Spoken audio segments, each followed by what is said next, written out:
everywhere. Over looks like. The National Weather Service is now planning to test the Maryland tornado alert system east central Suffolk County in southern Delaware at this 10:45 p.m. in conjunction with the Maryland Tornado Center. Severe thunderstorms in Maryland tornado is located in the tornadoes of George Island, moving east at 20 miles. Tornado drill will remain in effect until it has already been cited with the cause of follow-up statements issued. Tornado and quarter-size hail in Maryland should exercise their severe weather safety plans now.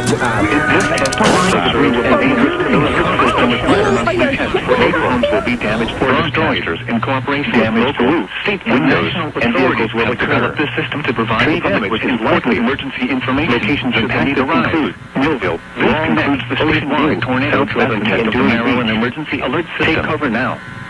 Move to a basement or an interior room on the lowest floor of a sturdy building. Avoid windows. I like the new Mr. Krabs. If you are outdoors, in a mobile home, or in a vehicle, move to the closest substantial shelter and protect yourself from flying debris.